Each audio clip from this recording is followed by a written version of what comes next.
Il suffit d'être sur le bord d'un quai, sur un rocher. Ça peut se faire dans une mare aussi, dans un petit lac. Voilà. Donc là déjà on peut voir qu'il y a de la matière organique en suspension. Ce qui est important, c'est de ne pas avoir peur quand on regarde une goutte d'eau et de se dire ah c'est tout ça que j'avale, mais c'est pas bon, c'est des microbes. Non, c'est pas des microbes, c'est des éléments vivants, c'est des poissons, des coquillages et des crustacés.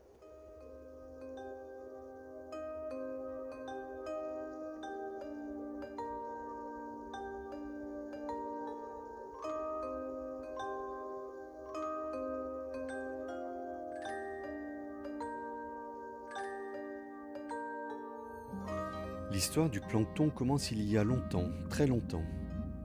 Il faut revenir 3,5 milliards d'années en arrière pour voir la vie apparaître dans l'eau avec les bactéries. On les nomme anaérobies car elles peuvent se passer d'oxygène. Aboutissement de multiples mutations, l'une de ces bactéries anaérobies se perfectionne et contient désormais une nouvelle molécule, la chlorophylle. La première algue microscopique est née. Elle utilise la chlorophylle pour transformer l'énergie de la lumière en matière végétale.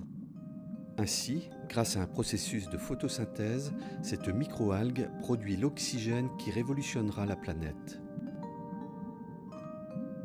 L'algue bleue est donc la base sur laquelle se construira la pyramide des espèces végétales et animales. Ainsi commence l'histoire du plancton.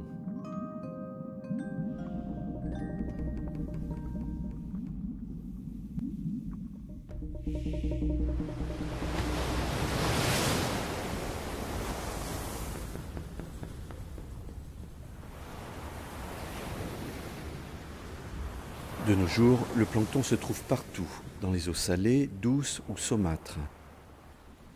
Il se compose d'organismes végétaux ou animaux, phyto ou zoos, généralement minuscules qui sont ballottés au gré des flots.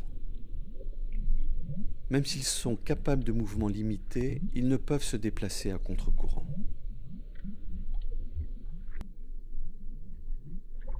Le zooplancton est temporaire lorsqu'il s'agit d'animaux en devenir, comme ces larves de méduses ou de crabes, ou permanent, comme ces mini-crustacés, les copépodes, qui ne grandiront jamais plus.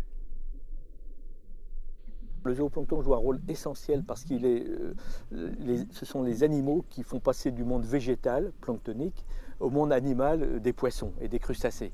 Et sans le zooplancton, les copépodes en particulier, qui jouent un rôle très important dans la chaîne alimentaire, la vie des poissons serait quand même difficile.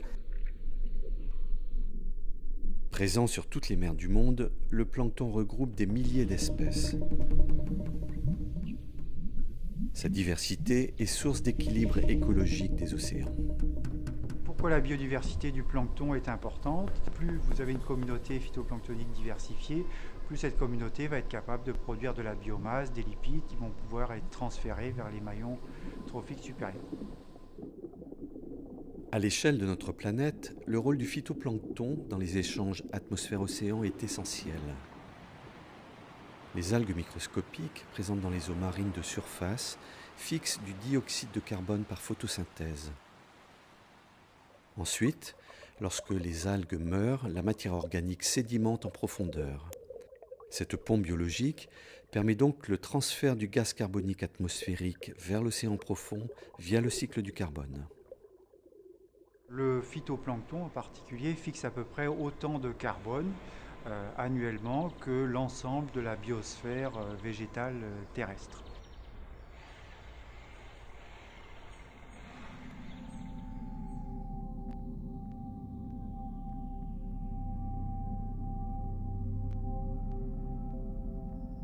Bien connaître les répartitions des planctons, qu'ils soient phyto ou zoos, et leur fonctionnement est essentiel. Chaque jour, les scientifiques mettent au point de nouveaux moyens pour observer et comprendre l'océan dans toutes ses dimensions. Par exemple, l'océan austral et ses eaux froides est particulièrement favorable au développement planctonique.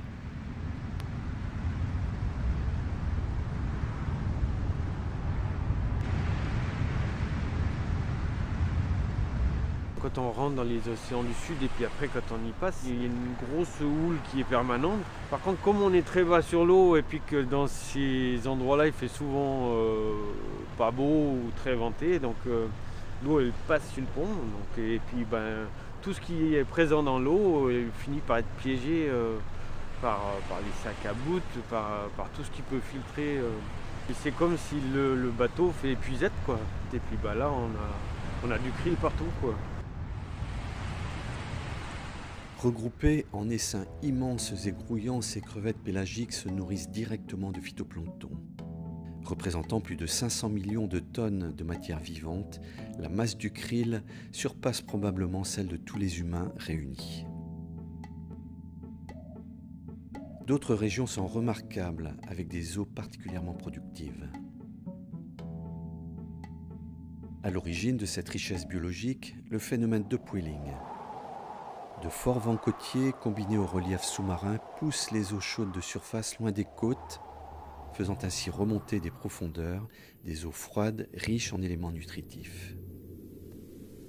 Ce courant océanique froid favorise le développement d'une production planctonique très importante. C'est là que des millions de tonnes de poissons pélagiques, pour l'essentiel des sardines et des anchois, mais aussi d'autres prédateurs, trouvent leur nourriture.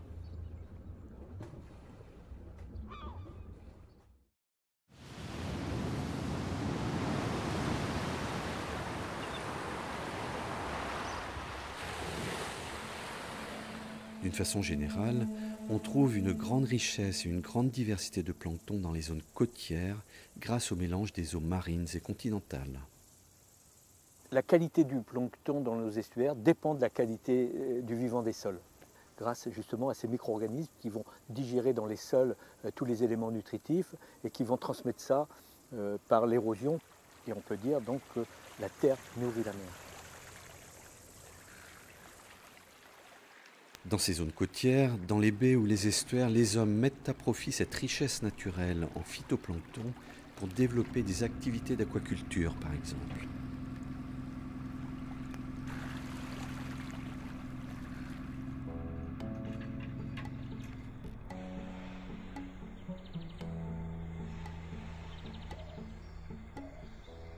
Les marais, qu'ils soient sauvages ou apprivoisés par l'homme, comme ces marais salants, sont des lieux remarquables où la terre communique avec la mer. Le paludier observe la couleur de ses œillets mais ne voit pas forcément l'empreinte de ces micro-algues qui feront la qualité de son sel. Le plancton est l'acteur de cette extraordinaire palette de couleurs. À la fin de l'été, la saison du sel se termine et le paludier rend à la mer l'eau de ses œillets. Quand cette mer repart, c'est le bonheur de la nature, c'est le bonheur des poissons qui vont pouvoir se reproduire et se nourrir. On est dans une chaîne et écologique et économique.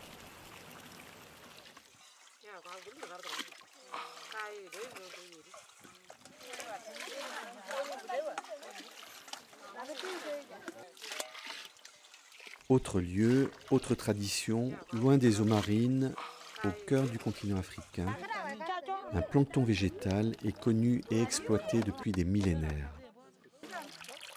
Les eaux douces du lac, enrichies par les apports en nutriments, favorisent le développement de la spiruline. Tamisée, puis séchée, cette microalgue riche en protéines et en oméga 3 est un complément alimentaire essentiel pour les populations locales. Nous sommes obligés de puiser dans notre alimentation végétale ces oméga 3 dont nous avons absolument besoin et que nous sommes incapables de fabriquer. De nombreux végétaux terrestres synthétisent des oméga 3 avec plus ou moins de succès. Le phytoplancton marin est particulièrement efficace. Le plancton, c'est une algue, c'est un végétal, et sous l'action du soleil, de la photosynthèse, c'est ce plancton qui va être capable de fabriquer ces oméga 3, et en consommant soit directement, soit indirectement ce plancton, nous allons nous enrichir dans les oméga 3 dont nous avons fondamentalement besoin. Consommation directe, c'est utiliser le plancton sous forme d'ingrédients, de salades, de tout ce que l'on veut, c'est-à-dire de plats cuisinés. Consommation indirecte, c'est la chaîne alimentaire et c'est par cette chaîne alimentaire que nous nous approvisionnons en oméga 3.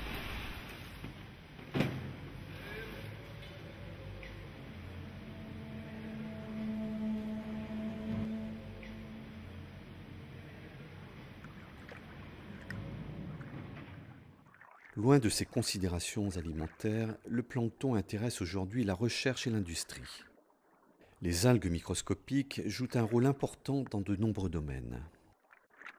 Leur forte capacité à accumuler des lipides ouvre de nouveaux champs d'investigation pour la production de biocarburants par exemple. Le plancton s'invite également dans des secteurs industriels inattendus. Tout récemment, nous nous sommes intéressés à une souche de microalgues originaire du désert du Sahel, qu'on appelle Senenesmus. Ce phytoplancton est surdoué. Alors, la particularité singulière de cette microalgue, de coloniser les milieux les plus hostiles, mais également de survivre dans les conditions les plus extrêmes, a été mise à profit par la recherche. Et ces principes actifs que nous produisons aujourd'hui sont utilisés par un grand nombre de grandes marques cosmétiques au niveau international.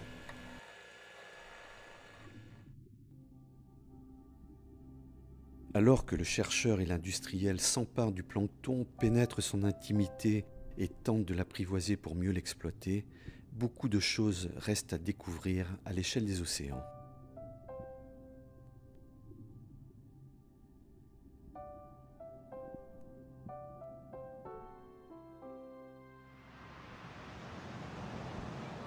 Ces organismes minuscules sont au cœur des équilibres de notre planète dont ils subissent directement les soubresauts.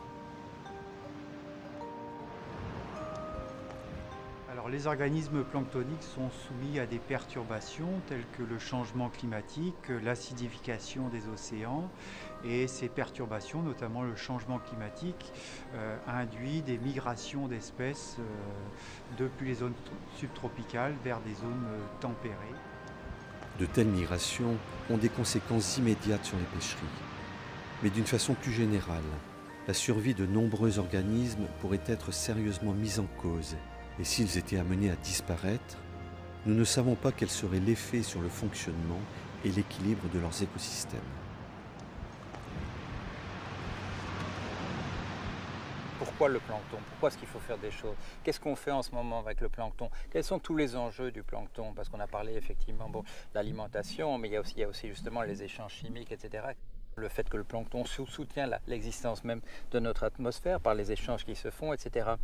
C'est pas simplement une tâche pour les scientifiques, c'est pas seulement une tâche pour les gens qui travaillent, qui vivent de la mer comme les pêcheurs, mais c'est aussi n'importe qui peut se dire, tiens, voilà quelque chose auquel je peux me joindre. Et il y a cette idée de long terme. On avait cette planète et qu'est-ce qu'on en a fait pendant des dizaines de milliers d'années? Qu'est-ce qu'on a fait? Il faut que nous arrivions à commencer à aimer cette planète, pas simplement l'utiliser comme quelque chose où on peut aller piocher, tirer de la richesse de l'intérieur, mais c'est nous cette planète, et il faut qu'elle vive, et toute cette vie qu'il y a dans les océans, dans les rivières, dans les marais, il faut que cette vie continue. Faut-il regretter que ces êtres minuscules ne figurent pas encore sur les listes des espèces protégées, au même titre qu'un ours blanc? Et pourtant, le rôle du plancton est essentiel dans les équilibres de notre planète bleue.